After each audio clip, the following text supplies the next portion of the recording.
Hi and welcome, this is JNM with a review for the drawing tablet M106K, which was sent to me by the guys from GAOMON.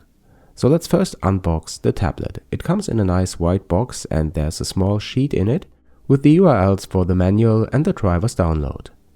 Okay, and here is the tablet. It's very light. I read in the specs it's 780 gram but feels solid and large anyway.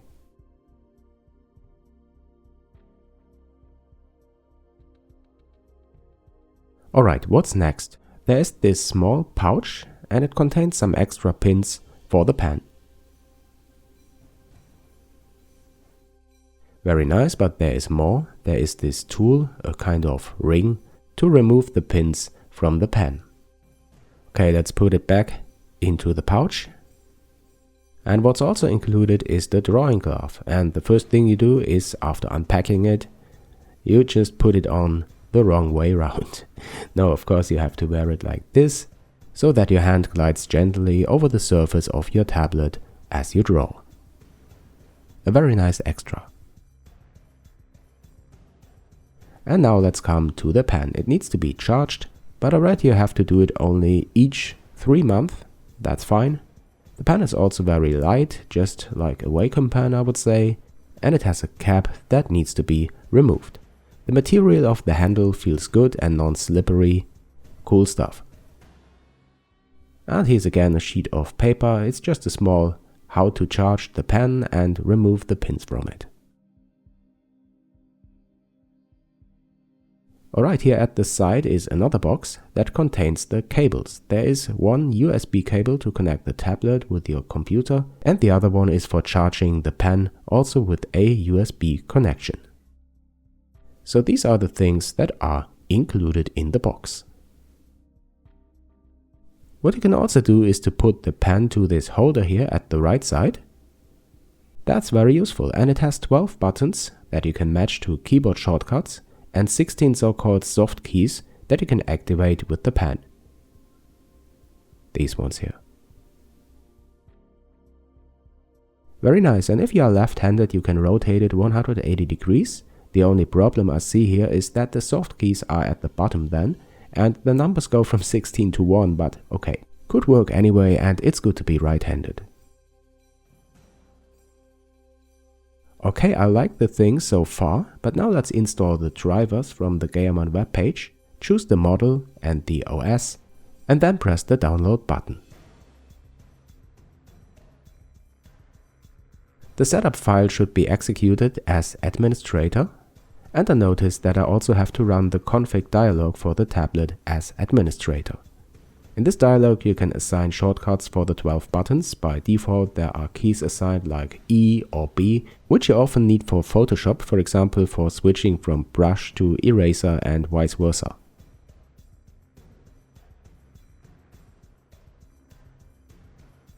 This button here is mapped to Ctrl and Z for undo, but if I want to create a Photoshop setup, it makes more sense to map it to Ctrl, Alt and Z, because this is the multiple undo in Photoshop, so I will change this here.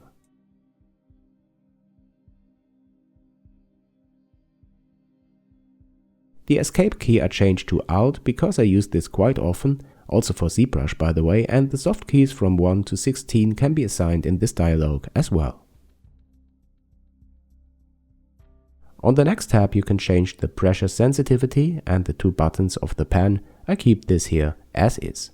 On the third tab the drawing area of the tablet can be mapped to the area on the screen. The drawing area by the way is 10 to 6.25 inches, but I drag the top part a bit down, I guess then it will not interfere with the soft keys. Okay, then let's try Photoshop. I use Photoshop CC 2018. I press the button on my pen for right click to open this brush menu. Then I add a new layer, open the smoothing drop down, and the slider can be used without any problems. That's great. Alright, so let's draw, and this feels very good. Also the pressure sensitivity works nicely. I zoom in a bit so that we can see the strokes more clearly, and here you can see there are no jagged edges or strange angles. It looks very smooth and clean. Also when I draw faster, this works precise and quick. Or when I draw with a lower intensity, it leads to really decent results. But I will use the tablet most of the time for sculpting, so now I will open ZBrush version 4R8 to see how well the tablet can be used with this. The rotation of the view feels very comfortable, also with the Alt key pressed for panning and zooming works without any issues.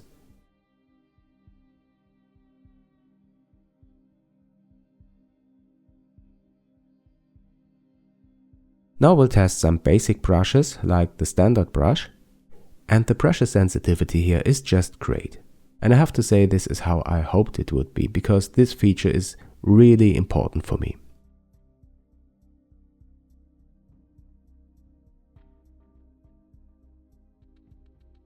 Then I switch to the Damien standard brush to carve into the mesh. I also use this very often, and I'm really impressed about how nicely this works.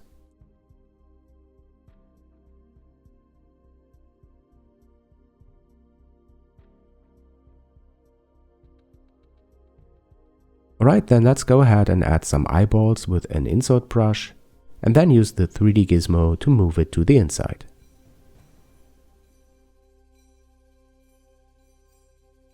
Okay, very nice, and what I also want to try is to change an assignment to a press key while ZBrush is running. I set this one here to Ctrl and P, which I use to open a custom panel in ZBrush.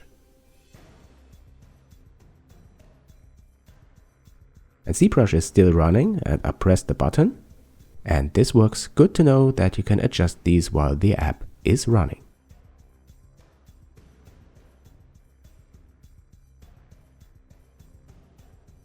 So the result of my review is that I have a new sculpting tablet. No, really, it works as it should. I didn't notice any errors or strange behavior, and for a very low price you will get a great drawing tablet. By the way, I added a link below the video to get it even cheaper, cause GAOMON has a promotion currently, so be sure to check it out. The link and the codes are added there. Two things I have to mention. First, for ZBrush I had to disable Windows Ink to get rid of this right-click mimic when holding down the pen down on the surface. And what is at least not automatically supported is to have custom settings for the tablet's buttons for different applications. What you can do is to store a config for one application like ZBrush and then store another config for a different application like Photoshop. And when you are going to use a particular application, then you just import the appropriate config. So you have to do it manually, but it works.